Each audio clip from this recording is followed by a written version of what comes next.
The nerd is here. Where are you? You're on mute. In New Jersey. You are? Yeah. It's our niece's Corey's baby's first birthday. Yeah. I was like, that, or I'm like, wait a minute. It's not, it doesn't say the nerd behind you. And I didn't recognize those pictures. So when did you go there? We got in last night at 2 a.m. Flight delays and flight had to land in Philly. And then we sat in Philly and Man, I was just telling them right before you got on. Jay said, Denise, are you going to the Jersey Shores? actually we're right by the Jersey Shore. That's where my husband's family grew up. Is technically it's an area called Point Pleasant or Belmar.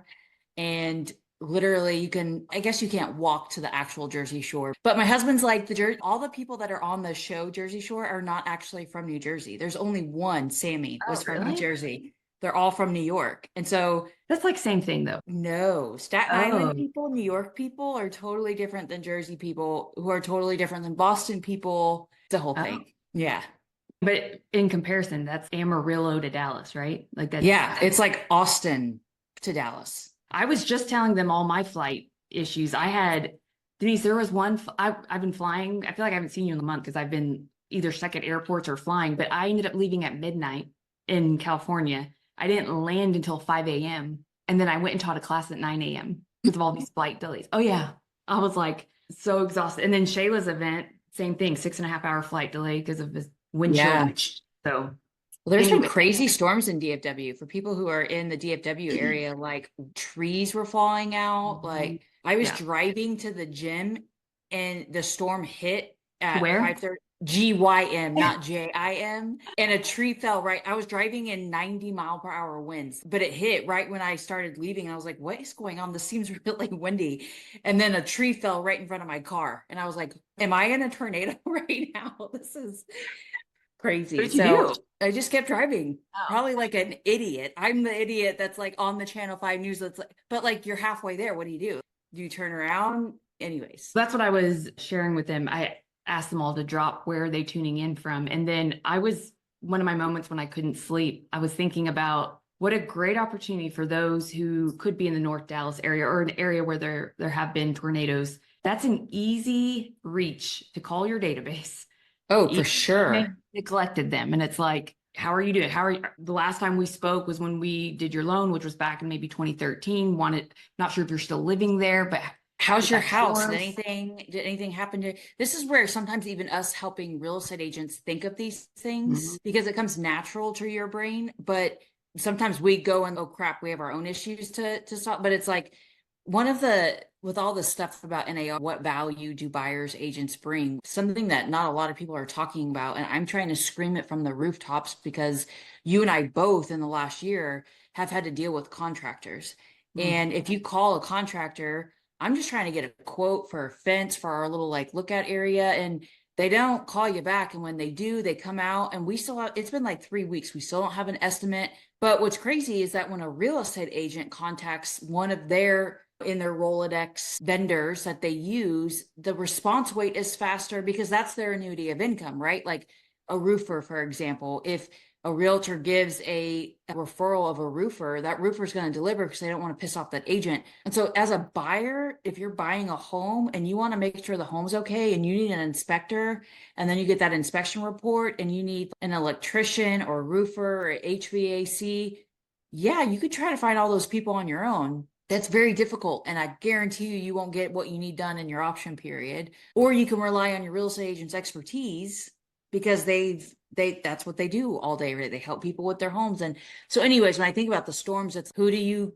contact? If you're the agent or a loan officer, hey, I saw that you live in Salina. I saw a really bad storm came through. How's the home? Do you have any friends or family? Like call from a place of concern, not to try to get something. So creating like a campaign of, I don't want to say canned foods. There were some neighborhoods that were completely destroyed. And it just so happens in our area, school just gets let out. So now you have kids home for summer and they may not have a home. That it's like, how could you partner with maybe your real estate team and do something that's community driven, where even people who weren't impacted, they would come by and drop off goods or umbrellas or blankets, whatnot, just to feel like they're contributing to something. So Yeah. it's a great community event for people to be able to leverage. Not that I ever want to highlight negative, but it's all about serving your community. And how do you help your partners, to your point? Think that way. Yeah, you can't go out, and we talk about this all the time. Like, you can't go out saying, I care about my clients. I add value for my clients. I care about them even after close. I help them generate wealth after closing. And but do you? Or is that just a catchy tagline that everybody says? So, but I feel like it's because we interview the best of the best on different platforms, or maybe even Mortgage Coach. And a lot of times, because I found myself doing this too when I had just started, like I hear what you say, or Dan Keller or Shayla, and because it's working for you guys, we just end up projecting what y'all say when we may not always have the process, the system to back it up. And then you feel that's where there's like the gap of, I feel bad contacting my database after the close because I knew what to say to convert the lead. It sounds great and it does convert, but then it feels awful after the fact when you're like, yeah, I really just sold debt is what I said. That's why I'm a big believer in every week we're doing performance skills coaching, of going back to the very basics of even just, we know we have to stay in front of real estate agents. So how are we do that? One of the ways, of course, is through social media. Another is we do weekly emails, we call them value bombs. And so you could go to a conference and you could hear, okay, Denise sends weekly value bombs. I'm going to send weekly value bombs. But back to what I presented at the summit, if someone's not watching you swing the club, you could be sending an email every week, but is the ball shanking or is it going down the fairway? And so every Friday within our group, we are inspecting the emails. And I'm telling you, Deborah, you wouldn't be shocked, but for about 7 weeks now, the group will send them in. Here's an example. Here's what I sent. And we're all open-minded, and it's rip it apart, Denise. Tell me what you like, what you don't like. And I'm like, this looks like every other email that, as a loan originator, we get tons of emails from second lien companies, non-QM companies. Yeah, no, here's the rates for this non-QM bank statement program. Like, how many loan officers out there get 1 or 2 emails a day from, here's my rates and my bank statement loaner? And it's okay. We get plenty of those. I don't think loan officers need to send an updated, here's where rates are this week. Every loan officer can do that. And so the point is you want to send something that cannot be Googled. Like an actual human brain, not ChatGPT. Here's how I helped get a client to the finish line, solved a problem for an agent to get a client to the finish line. Here's how I created a unique solution to a problem, whatever the case is. It's not bragging, but it's not an interest rate report.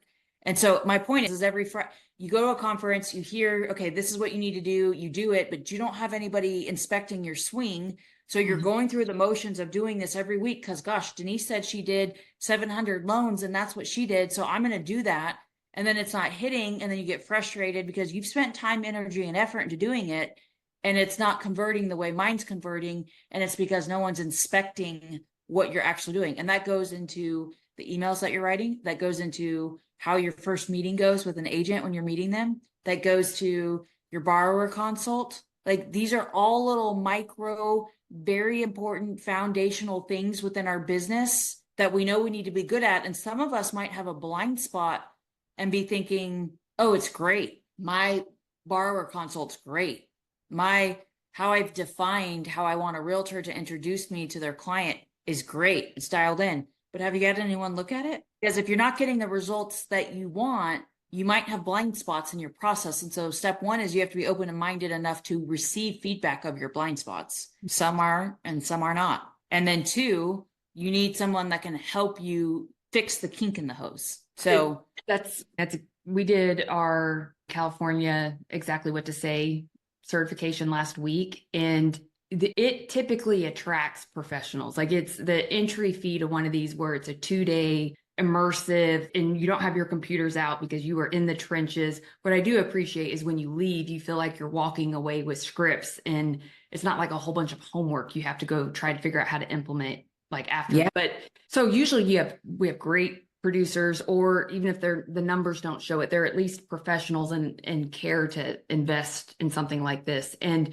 my point to that is we had the best of the best, like even as this mega real estate team, which their insight and advice, it was almost like the loan officers there were like feeding off of them, because it was a collaborative and safe space where we could ask them the real questions that maybe you've always wanted to ask an agent. Of what Kara put in the chat, where she's having a hard time converting from social DMs to then getting agents to appointments through Instagram. And so part with this certification that we did, and I've started to implement more of the Deb X factor, like you had advised that I do, where it's not just exactly how Phil would put on a certification, but how do I weave in the things that I've studied and know? And a lot of it comes down to, it's not always about knowing exactly what to say. It's what they hear, because sometimes what we say is not what people It's almost exactly. That's what I would love to get into on this call today, because I really think it was a pivotal point in when I went to that event. I realized that the questions I was asking, like it's almost more from a psychological standpoint of the connection that I was trying to build with the client, whether that be through social, through email, through in person, through Zoom. When I went to that event and learned the questions, the power phrases and stuff, but really the psychological aspect to the why you're doing that, to stay curious, that was the biggest game changer for me. That's when I went back and it made me reinspect all these little things. I would love today to spend some time talking about, some people are asking, what is this event? I would love to go into some detail with you about it. And then I think you said you're doing one in Dallas. Anybody that hasn't been, and I know business is what it is, but I'm going to be at the one in Dallas. Maybe we can meet some of you guys and we can do a little one-off, little nerd and bird power thing there. But Deborah, when you said that, and I know it's called exactly what to say, but it made me think of take off the E and highlight the X for the exactly what to say. Oh, I like it. Yeah. Ooh. So tell us a little bit, give us some magic words or phrases or that. Was actually going to look for a coupon code of what the minimum that we're allowed to charge. I was going to put in the chat so that anyone who's listening to this, they don't have to pay the full price. So I'm going to scroll to get that real quick. But do I get that discount? Yes, you can have that discount. And we're going to do the bigger training room so that we can fit more people and it'll be comfortable. And it's a great location. It's right across the street. It's right from my office. That's why I want to do like a nerd and bird thing where like my office is literally right across the street, so y'all can come in, even meet my team. Like hear how our setup is. But I hear you and Todd talk about like exactly what to say. For people who haven't read the book, they don't really know what it means. So that's why I want to give them some little learnings of like key phrases. And I know there's the cornerstones and stuff like that, but give us some micro content. So if you haven't heard of exactly what to say, it's a book that was written by Phil M. Jones, and it is essentially, I don't want to say so watered down, but he had to trim the fat as much as he could to where it could be passed through 800 different industries, 29 different languages. It's the most listened to nonfiction book, which kind of makes sense because it's a scripting book, but it is the art and science behind, instead of it being named exactly what to say, it probably should have been exactly what to ask. But if you haven't really dove into the psychology of words, like certain words that we choose to use can trigger emotions or trigger the subconscious mind. And the subconscious mind doesn't know right from wrong, good or bad. It believes exactly what you feed it. And so most people today, and you look at our industry, they have a really hard time making decisions. In general, people have a hard time making decisions because then you have to take responsibility. But there is an art to getting people to the root issue that sometimes they aren't going to just come out and say. And it's about creating this like objection-free conversation where it's not about memorizing scripts. It's actually not learning or role playing of, okay, if someone says this, you say this, like if they ask about your interest rates. Because then what happens when you do practice scripts is the other person, like if you and I were role playing right now, what if you don't say the thing that I've prepared for, that I've memorized, exactly how it's supposed to be said? So then I'm thrown off. And so it's about doing the work before the work so that you can be more intentional with the conversations that you're having. And a good place to start is, what are the most critical conversations you have on repeat? That, let's just reflect, like we're almost at month end. So we're almost mid-year. What are the conversations just in the first half of this year that you have either in your personal life, your professional life, or within leadership, that if you just got a little bit better at, would make the biggest impact? So we have to start with the conversations that matter most right now to then look at how do we reverse engineer and do the work before the work so that we're more present, because usually we wing it. And a lot of us have been successful at winging it, to be perfectly honest. And when we're winging it, that's only serving ourselves, not the other person. So it's not about manipulation. It's not about, it is very difficult, especially right now, to emotionally detach yourself from the outcome, where you're not steering them to buy just because you want a commission check. It's like truly getting in the mess with them to discover, if you were if I was like, Denise, I'm thinking about buying this rental from our niece where it's an assumable loan. And if I were to reach out to you, what were naturally, there would be things of when you would say that would be a good idea and when it wouldn't be. So it's what are all the things of that would have to be true for you to advise someone now is probably not a good time for you to buy. You're not going to live here for a long time. Does Peyton have an assumable loan? Is it an FHA? Yeah. So she had said, by the way, for a family member. Might be a good idea. So let me ask the people in the chat, because I love that. What do y'all think, hearing what she just said? I'm curious what y'all think. What are the top 3 most valuable conversations we have in our business May 2024? What would you say the top 3 most critical conversations with clients or partners? I'm not talking about spouse or team management or anything like that. Let's just keep it partners or clients, top 3. Should you buy now or wait? Aline, I think that's how you say your name. When does that come up? Is that when you're doing the borrower consultation?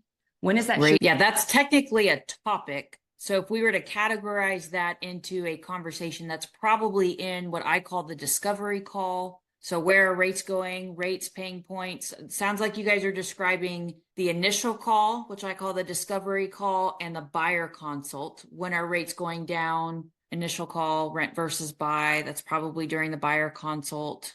Should you pay points, wait to refi? What about with partners?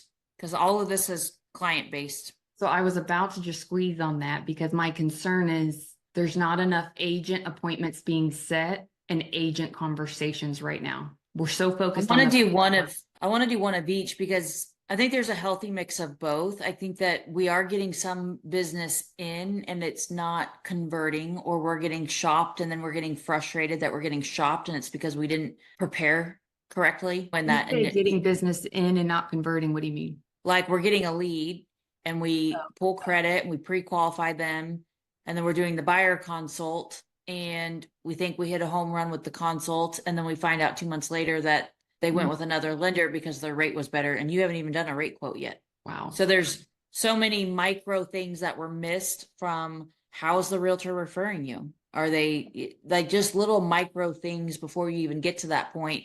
Why did the client think that you were giving them a rate quote? Because you gave them a pre-qual letter with a rate on it? And then what magic phrases or questions were you asking to deepen that connection so that they didn't even feel the need to have to go out and shop? That's part of that humbling moment where I think people just show up and they say and do what they've always done because it worked in 2020 and 2021. And to a degree, it worked before then. But when a market shifts like this, and we have rates this high, and we have bond investors that know that rates are going to come down, and so the margins that are built into mortgage loans aren't there, and companies are willing to get really skinny, and a loan officer at XYZ bank is willing to do this gig for 50 grand a year, but nobody on this call is willing to do it for 50 grand a year. These are things and components that you have to get really good at your skills. You have to get really good at communicating. You have to get really good at getting into the person in front of you's mind to truly know what is valuable to them, not what they're conditioned to think what's valuable, low rate, low cost, but what they actually deem. And that's breaking through that barrier and going deeper, which is what Deborah's question trees and magic words and phrases and stuff help do. And it's also setting them up as never ending conversations. And I feel like just with the clients that we work with, too many will then put them on an automated drip campaign where they're not making, and every Wednesday are the days that they're supposed to be contacting those who have been pre-approved or pre-qualified that are out shopping. And they may have been pre-approved for 6 months, guys.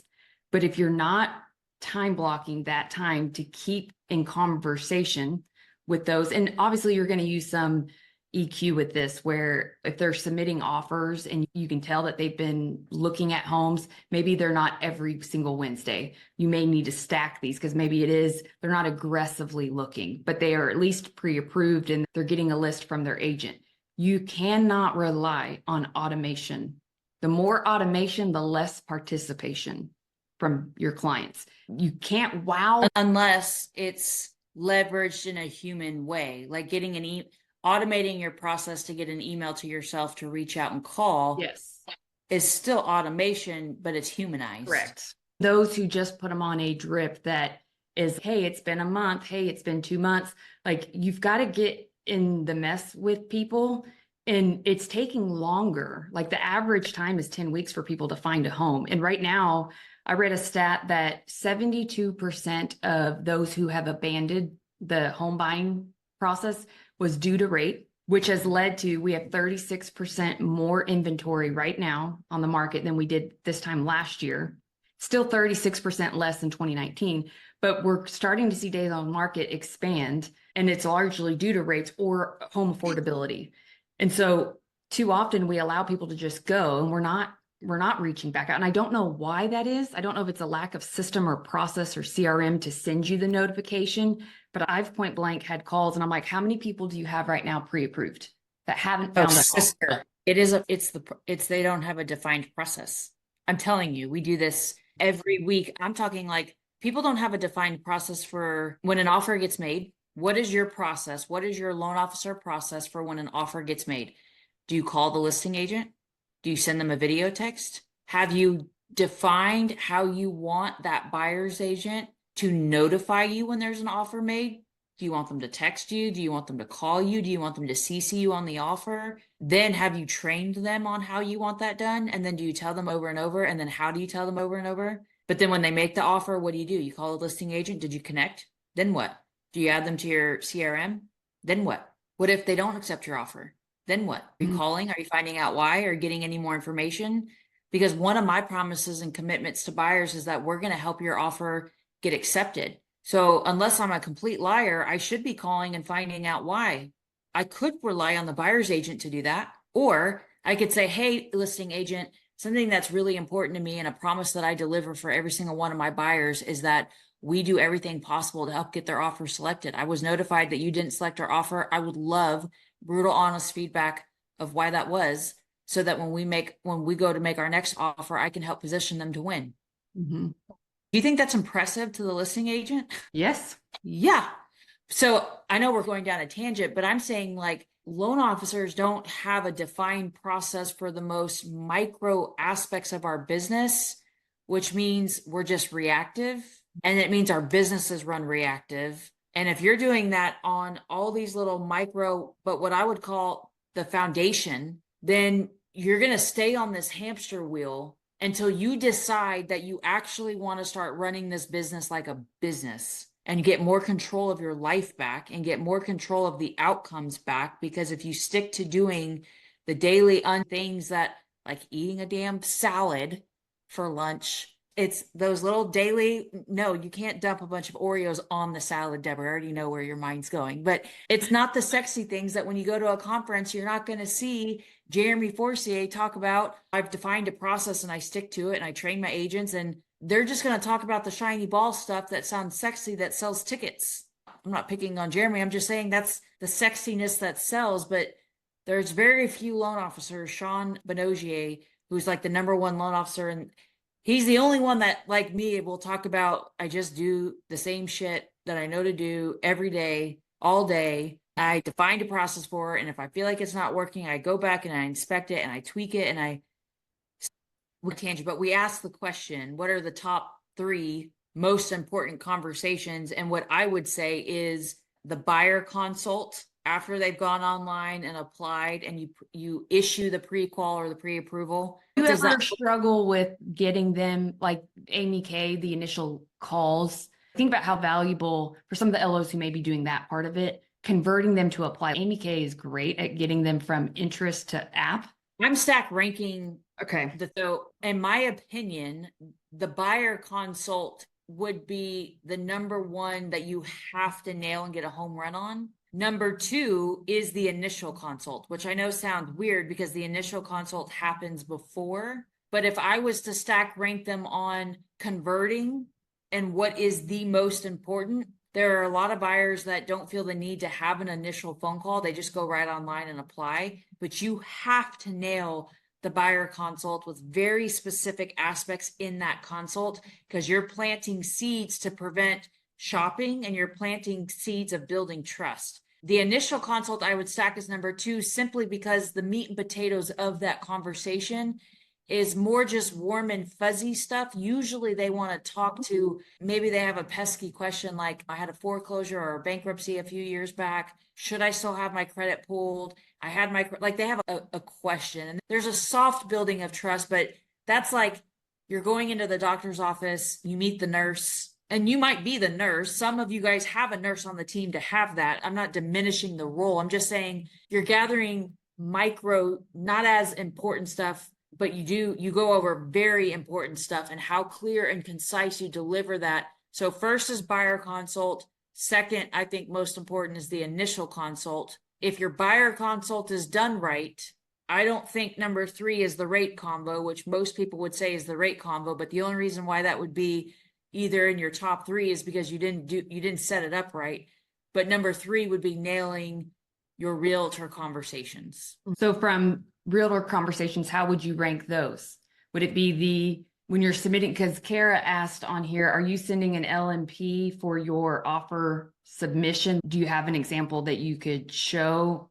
She's trying to figure out how to incorporate that into her process to really optimize wowing the listing agent just from offers going out.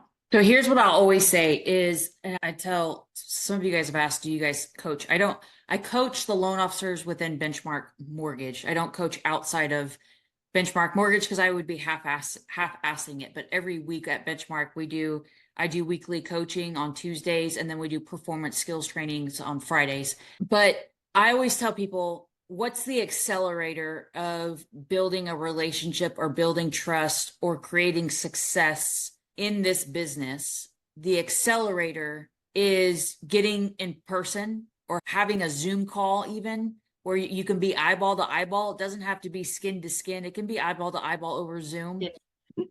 But in the old days, they'd call it kneecap to kneecap. But that's the accelerator to build trust, because people can see you. They can see your responses. They can see your reactions. And there's a lot of nonverbal stuff that we're looking at to judge, is this person full of shit? This loan officer tells me that they're going to close on time and they have great communication, but quite honestly, that's what the loan officer said. And then it fell short, and those promises. So we're conditioning real estate agents to hear what they hear, and then we don't walk the walk. Maybe we walk the walk for a couple of weeks, and then our communication and our updates fall off. And so to answer that, you could send an LMP, but that's digital. I have no problem with digital. I love LMP. I love videos. Half my business right now is videos, but my production is 35 loans a month. So if your production is 5 loans or less, I would ask yourself, what is the best use of your time that will also accelerate the relationship or the trust? I always would encourage you to attempt having a Zoom call with them versus just sending them an LMP, because you're going to get that connection. But if you've tried to ask for a Zoom call and it's not landing, then I would resort to an LMP. But you're not going to get someone like me if an insurance agent, or because insurance agents call us all the time. So this is what I tell our group is, imagine I pulled up on text messages. I wish I could show you guys all this. We don't have enough time. I was going to say, do you know how to share your screen on iPhone on the Zoom? Did you know this? Yeah, you have to be, I'm not on my phone though, I'm on my computer. But in our last group, I had it all organized when we were doing our benchmark coaching. But what I did was, because this is relatable to all of us, like we all get text messages, some more than others, from recruiters asking us about the mortgage business. And so what I did is, in 1 week, I took a screenshot of every text message from a recruiter and I shared it on our call. And there was probably 6 of them. Deborah, it'll make you vomit because you know how to construct words and curiosity, but they all sounded the same. It was, along the lines of, and I'm sharing this with you guys because this is how we go out fishing for realtors, whether it's through DM or calls or emails or messages. The message behind it is almost all the same. And this is what it sounds like.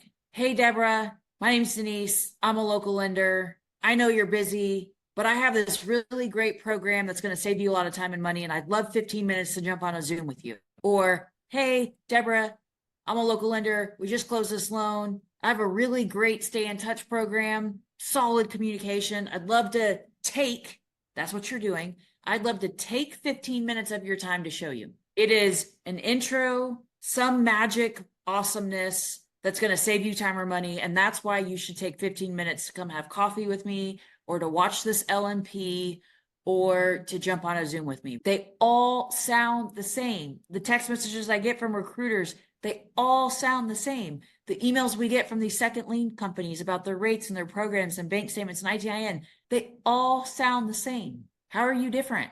What questions are you asking to provoke curiosity? The better questions you have, so I'll give you an example. When we were doing our nerd coaching this week, we're defining, I'm making the loan officers define their process when they're doing their when the buyer agent is making an offer. And so I said, you could call, so a lot of times this is what we hear. I call the listing agent and I introduce myself, and sometimes they answer and sometimes they don't. And this is part of the process. Okay. If they answer, what do you do? If they don't answer, what do you do? Do you leave a voicemail? Okay. And if you do this for the next 6 weeks and you don't get people calling you back from your voicemail, then your voicemail sucks. Or maybe no one's checking the voicemail because people don't check voicemail. So maybe instead of this, okay, I'm going to tweak it. I'm going to send a video text message. So you send video text messages. Is it working? Are you getting responses? Are you getting questions? Or are you getting ghosted? If you're getting ghosted, your video message sucks, potentially. Anyways, I said you could call the listing agent and they answer. And guess what almost every lender says? Oh my gosh, our buyer's awesome. We've reviewed documents. We can close on time, squeaky clean, W-2. Meanwhile, there's a dumpster fire in the background, but they're solid. I'm just kidding. I'm like, sure, that's going through the motions, right? I've defined a process. I said, I'm going to call. They answered. You got a live fish on your bait. You caught it. That's your opportunity. And you're going to show up and ask and say the same shit that every other lender says. It is unimpressive. It's forgettable. Or you can learn the Xisms and the DevX questions and ask more impressive questions, and they will be more impressed because you ask different questions. You got to learn how to ask better questions. And that's what I'm saying is when I went to this event, I was like, oh my God, I'm showing up just like everybody else. What if I regurgitated, yes, they're good. Hey, before I get off this call though, I do have one question for you. And they're like, what? You got a live fish. Why not take the opportunity? What is the most important thing to your seller when it comes to reviewing an offer? Deborah would tell me that question probably sucks, or I need to ask 3 questions before actually going to that one. But what I'm saying is it's not always the highest sales price. Maybe they have to get into their next home before the end of summer and they're going on vacation in July. So they really need to get in there before the end of June. And they have to do this because they have to get to the new school district. So really it's just, if they can secure a safe and secure and a non-stressful and a lender that's going to close on time, they'll wiggle a little bit with that $5,000 or $10,000. Denise, this just happened with Peyton. So Peyton is our niece. She's selling a home that's a great starter home out in more of a rural area. And I saw her this week and she was like, I don't know why it's not selling. Like all these other 3-bedroom, like great starter home, the cheapest you're going to find in the area. And she's, I don't know if we should reduce the price again. Meanwhile, their dream home that they've been watching for months just had a major price reduction. And so she was like, I don't know, I don't want to miss out on this home. We asked our agent, should we submit an offer that's contingent? And the agent said, no one's taking contingent offers right now. We can't, like, don't do that. And I was like, why not ask? Clearly, They just had a big price reduction. And I went and looked at the CAD to see, okay, this is clearly a new build, like custom build that the builder owns that he originally listed a year ago, then they relisted. And so I was like, what if you just asked your agent? And she was all nervous because I don't want her. She's already said we can't do that. And I was like, but this is where we sometimes have to take the bull by the horn. Is that how you say it? Bull by the horn? Yeah. And she didn't want us to overstep the agent. And I was like, I'm just going to call the listing agent and just You did call the listing agent? I did. And you know that so I had asked Peyton, I said, how many how much interest have you had in your own home? Like, why hasn't it sold? Because she was like, I asked Denise, Denise said, no, don't reduce the price.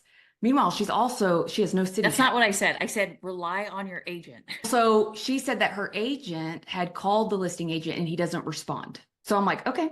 So yesterday I called the listing agent. First of all, the number takes you directly to their office. So then you have to be transferred to the guy.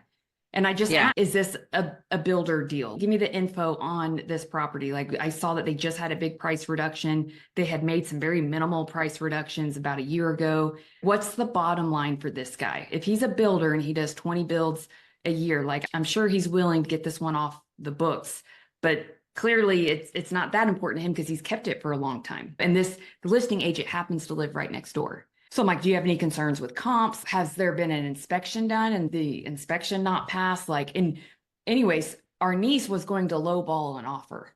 And because I had made the call, she told me, or the agent said, since the price reduction, they've got a lot of interest, but they all have their homes.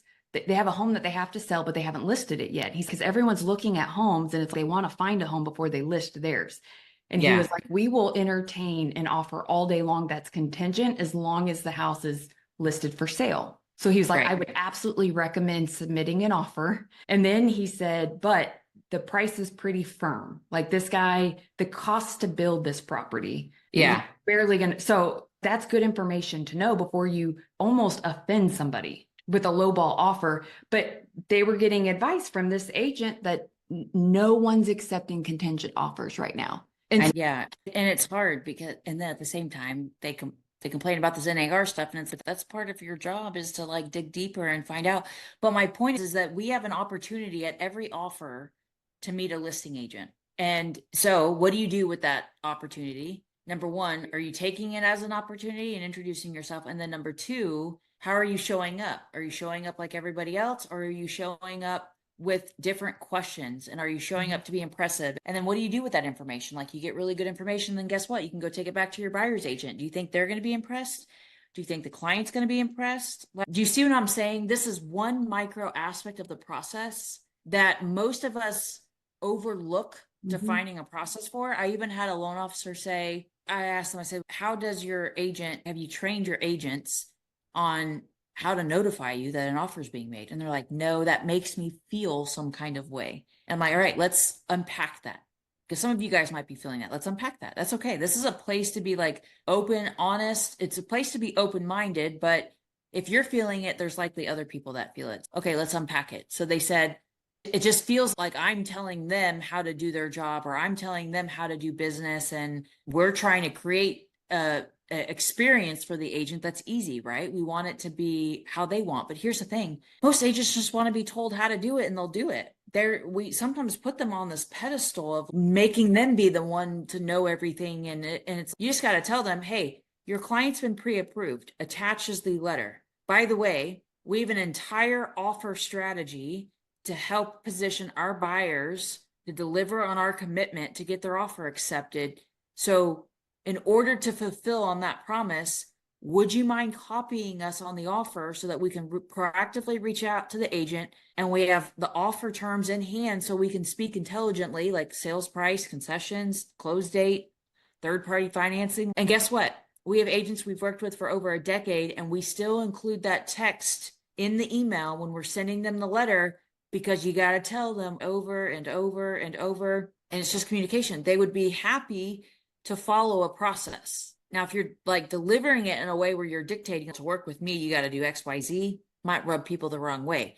But if you're delivering it like, one of my top 3 commitments to clients at this stage is to do everything in my power. We show up like it's the Super Bowl to help them get their offer accepted. And to do that, we need this and this. They're going to be impressed. And then the listing agent's going to be impressed. And then you add them to your CRM, and then you deliver high quality value bomb emails every week to stay top of mind. And then you define a drip process of every 2 weeks of a method to reach out to them. And you have to learn the magic phrases and words that Deborah can teach you to get responses and not get ghosted. So we had a question come through on the Q&A that is asking if anyone has used a third party to make calls or to set up appointments. This person has a web page for setting up appointment times and dates, but has anyone used third parties and has it been effective? So you guys can answer that in the chat. Denise, have you ever done that? So I'm going to go back to one of the questions I asked earlier. It's what Marty, my partner, challenges me with all the time. The answer to that isn't a one size fits all because it is dependent on your production and the market, right?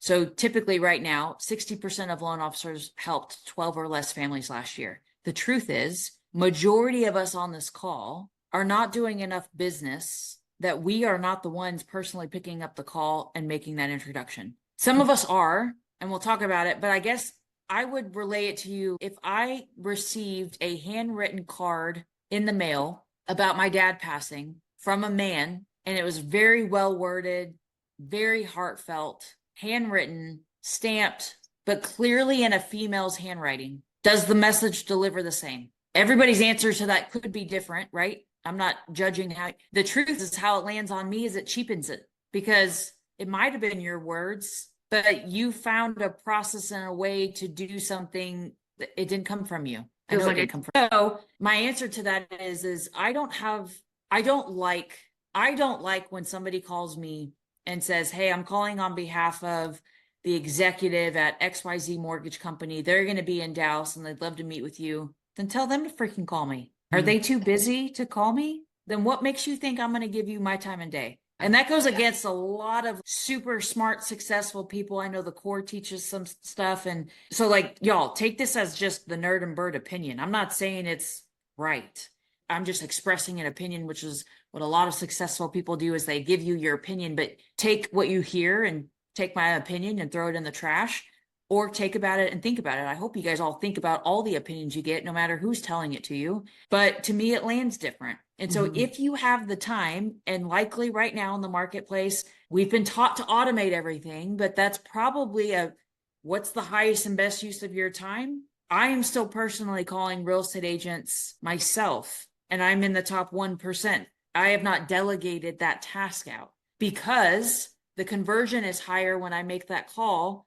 And if you really drill down on what are the top things that loan officers need to be doing to convert, it's the shit we don't want to do. Truthfully, I would rather delegate that and work on some cool marketing thing, but that thing isn't going to, I could delegate the marketing thing to Plug and Play, even though it's more fun, because this activity is going to convert more. And that's the brutal, honest truth, that a lot of us just avoid this stuff because we don't like it. I don't like it. I didn't have to do it for 2 years. I made a lot of money without having to do a whole lot in 2 years, but those days are gone. And so that you got to show up and do the things and activities that you might not like to do, but it's the highest conversion. That's we a really long way of someone saying. put in here, my problem is I have a week of calling everyone, then I get busy and the calls fall to the bottom of the list the next week. Without support staff, it feels like a roller coaster. So to believe you, I would want to look at your calendar. Then I would want to look at how organized your days are.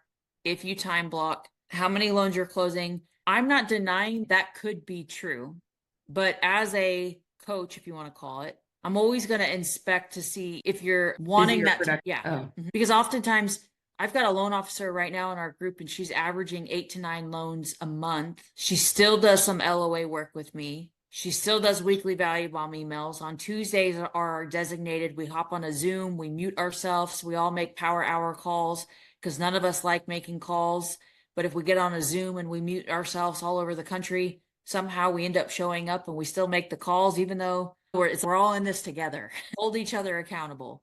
So sometimes it's just how reactive your days are. Maybe your days are slipping by because your file quality sucks and you're spending your time doing fire drills. That's why you need somebody within your company, your branch manager, your regional manager, whomever, inspecting your swing, because there's too many variables to say you could be doing all the things and you might need to hire somebody and you might need a support staff. But unless we look at all these other variables, I can't prescribe a solution. I would say most of the time it's a lack of schedule and time blocking to where it's very reactive. And if you're not creating a schedule, sometimes, like I was really bad at this, I would assume things would take less time than they actually did. So my time estimation was horrible, or I was overthinking it and spending too much time because maybe I was like subconsciously distracting myself to avoid the work that I was not wanting to do so I could say I was too busy, because I would also do that.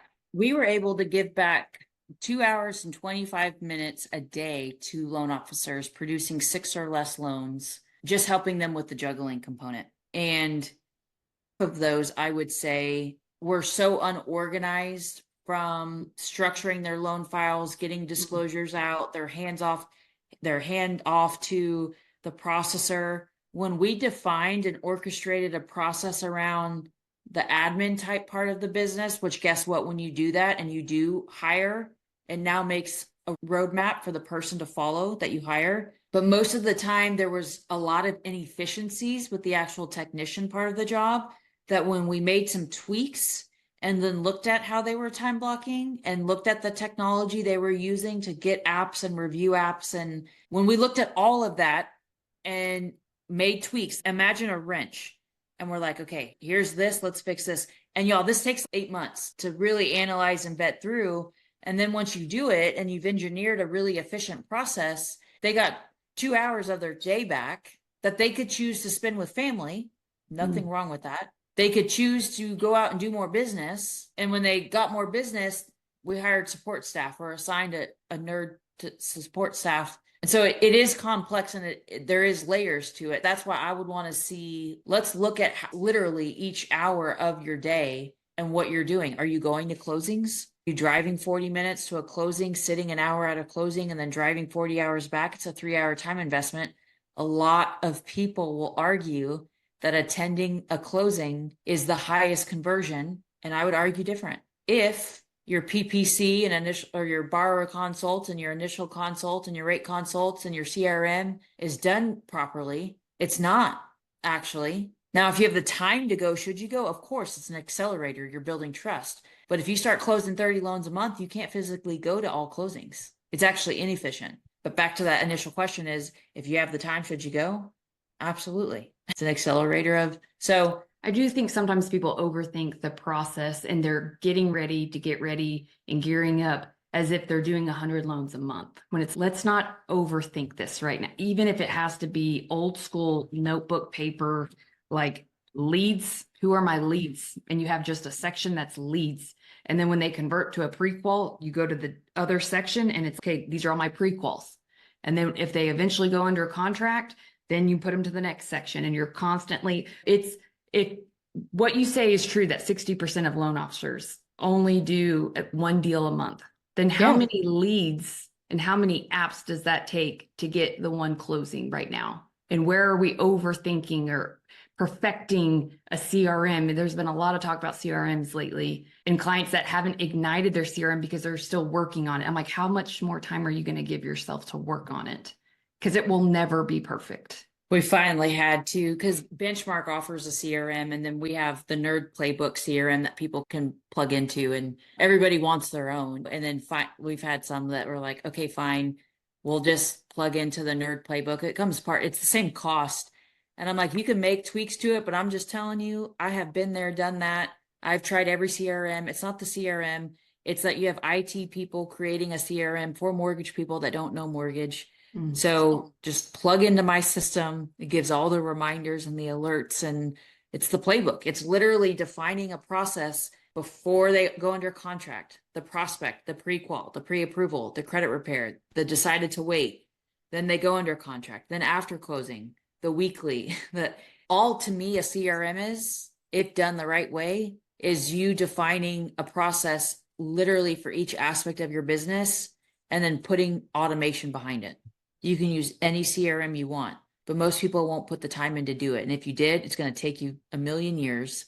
It's not how our brains are wired. If it was, we'd go be engineers, but we're salespeople. So go find a company that's already figured it out. So we have people asking, where's the playbook?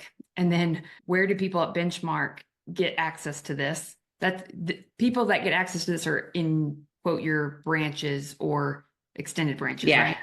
Yeah. So if you're within Benchmark, just join Denise's branch, one of her, or become your own branch. How does that work? Listen, y'all know, like I hate slimy recruiting tactic, blah, blah, blah. This is truly something that Deborah and I do because we're selfish in the sense of it makes us feel good to help and leave an impact. Truthfully, that's why we don't charge for this and so when I say that, I say it tongue in cheek if it's just for Benchmark. I say that because I put a lot of time, energy, and effort into our division and I can't be all things to everybody. So if I tried to start a coaching company, I would lose sight of the mortgage space and the mortgage business. And so I tried, y'all know, I tried Nerd Academy, and I've thought about doing a couple semesters again, but the kind of coaching that in my heart, I feel that people need right now in their business is sales performance training, which is what we do on Fridays. And we're inspecting all these little things that we overlook. And so that's why I can't offer coaching or say that's why I say just come. It's easier just to come join and get into all the things and learn all the things, because I can't help you create a CRM for your business and you work at XYZ. Not because I don't want to, I just physically only have so many hours in the day, and I'd be half-assing it. Which that, my friends, is also learning to say no. Sometimes that's the best script that some of us, we need. It's not about what we do, it's about what we say no to, so we can do the things that we know we need to do at a very high level with more intentionality. And so to recap today's call, I want y'all to really— By the way, if you're watching, really quick before you recap, yeah, take a post, take a picture, add it to your socials, tag us. That's like what gives us all the fuel and makes us feel warm and fuzzy. So make sure Deborah's picking her nose and I look good in the picture. what? Really? I don't even know. Can they see both of us at the same time, or is it just one? I never know. I have no idea. Can y'all see both of us right now? Let me make sure I fix my shirt. Oh, well, okay, here. We are dorks. Certified. Okay, recap it. Recap. Think about your most critical conversations that you guys have on repeat with your borrowers and with your agent partners. Don't pick the ones that Denise chose. Make them true to your business. It could be having a better onboarding process with your agent partner so they know how to refer you better, so there's more loyalty and stickiness. It could also be having a better process and system in place versus having no system in process, because you could learn exactly what to say and it could convert, but when there's no system to back it up to nurture and reconvert, you're doing all this work for nothing. So now's the time to inspect what you expect and look at, as soon as offers go out, do you have a dialed in process? Do you have a dialed in process for just people raising their hands wanting an initial consult? Do you have a dialed in process for that buyer consultation? And then look at from a partner standpoint, I would argue that a lot of it could be one, just the initial agent conversation, but it's also then when you guys get in front and speak, like maybe you're hosting your masterminds once a month or you're doing classes or networking, we tend to like crash and burn. And I'm thinking just even last week with exactly what to say, when we had everyone introduce themselves, people, it was like they had never been asked that before, their response. And I know sometimes we get nervous because there's nothing worse than having to say your name. But these are things, this is what I mean by on repeat. And we act so off guard or shocked and don't know what to say. So a lot of what we say is also then backed by tonality and the words that we don't use and showing up with less certainty. Because a lot of times, and we did this when we role played last week, it's you guys know so much that you'll go straight into tell mode or coach mode, when it's sometimes people, you have to let them feel heard and feel seen and let them get it out and let them talk. And the more that you do that, the more that they come to their own understanding. Instead of you trying to get them to understand your point or what you want them to know, we've got to get them to self-realize and self-discover the real problem and then the solution and why you're the one that they should trust to help them with it. Because at the end of the day, if you're not offering more value than what your origination fee and rate is, you've got to be offering more value than what that fee for people to pay the fee or your competitors. Yeah.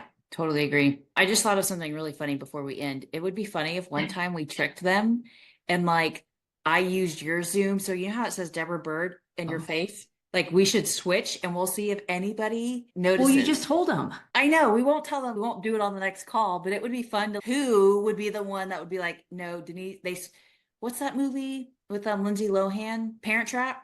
I think it's Parent Trap, but they like switch. We should prank the Nerd and Bird participants. I think it'd be fun. So y'all stay tuned. That could come to. You are on very little sleep, I think. I am. This is what happens. I'm on like hours of sleep. Yes. All right, y'all. Stick. I know it's boring. You gotta identify your basics. You gotta reevaluate them. Are you going through the motions? Show up to be impressive. Show up knowing what you're gonna say. Knowing what to say and how to say it. I do not underestimate that. September, Deborah's doing her thing right across the street from my office. Sign up. I will be there. Y'all can hang out with us. We're a lot of fun. I go to bed early. Deborah stays out. That kind of fun. Wait, let me find the discount code for them because it will expire. So I want to make sure they get it so that this is a special group. Hang on, let me find it. Okay. I'm going to put it in the chat so that you guys have it. Insert Wheel of Fortune music. Or is it Jeopardy? Is that Jeopardy? Hell if I know. I would suck at both of those. Keith Collins was just talking about this with me. Y'all, it is, I'm telling you, it's so good. Thank you, the Grand Park. Yeah, Pam. Fun fact, Pam Thorne and I used to work together. And me. It's on a boardwalk. The Hilton's right there. You can walk right to the event. There's a pond. There's coffee. It's 20 minutes from the DFW airport. Okay, I got it. SEB 24.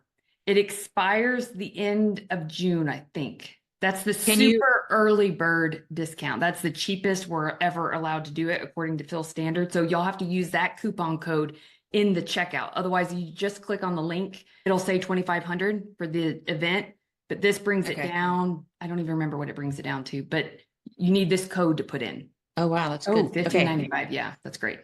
Almost 1,000 off. I'll tell my nerds too, because I know a couple of them want to go. So yeah, probably gonna fill up quick. All right, y'all. It's Thursday. It's the end of May. Next week starts the 6th month. Is that right? Yeah, 6th month of the year. No, end of June. I'm just saying, we're 5 months into the year. We're starting month 6. Like we're almost at halfway mark. Yeah. Let's go. Let's get after it. All right. Go Mavs.